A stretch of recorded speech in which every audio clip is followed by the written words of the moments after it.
Welcome back to the Accessible Art History YouTube channel. Today marks the start of a new series. Sometimes when studying art history, it's easy to forget the stories of the development of a work of art. Instead, we tend to focus on a piece's elements like form, function, composition, and color. But there are some crazy controversies about some of the world's most beloved works of art, so I thought it would be fun to dive into some of these stories on the channel. To kick things off, we're going to talk about Michelangelo and his painting, The Last Judgment.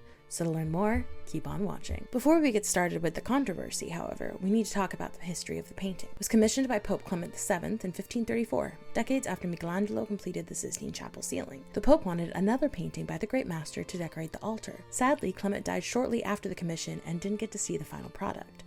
The Last Judgment took approximately 4 years to complete and measures about 44 feet high by 41 feet wide. The work depicts the second coming of Christ and the final judgment of souls, as described in the New Testament in the book of Revelation and the Gospel of Matthew. Christ is shown in the center of the composition with his right hand raised in a gesture of blessing and his left hand pointing downward, indicating the damned souls being cast into hell. This divides the painting into two halves, each which is on story and compositional style. Michelangelo's depiction of the Last Judgment is notable for its dramatic and dynamic composition, as well as its anatomical accuracy and emotional intensity. The figures in the painting are muscular and dynamic, with exaggerated poses that convey a sense of movement and drama. It captivated audiences since its unveiling nearly 500 years ago, but as the title of the video suggests, it isn't without its controversy. Alright, now that we have the history and background of the painting out of the way, we can finally get to the controversy. Unsurprisingly, the biggest controversy of this painting is Michelangelo's decision to paint most, if not all, of his figures in the nude. Christ, the Virgin Mary, and the numerous saints were all depicted without clothing. While the Italian Renaissance had allowed nude figures to become more commonplace in art, this was typically reserved only for mythological or history paintings. But with the rise of the Counter-Reformation in the 1530s and 40s, the Catholic Church was emphasizing stricter moral standards as a response to the Protestant Reformation. It was a game to keep existing faithful attending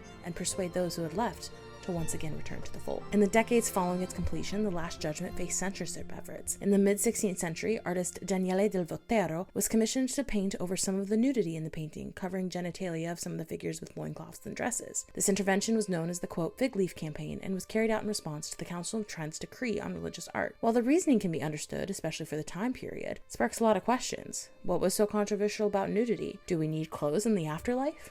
How does censorship affect the perception of The Last Judgment? And how does censorship fit into the history of art? We may not be able to answer all those questions today, but they are food for thought. Michelangelo's Last Judgment is a seminal work of the late Italian Renaissance. The twisting emotions and writhing bodies demonstrate the fear and chaos of the second coming of Christ. But are these things ruined by later censorship? Let me know what you think in the comments below.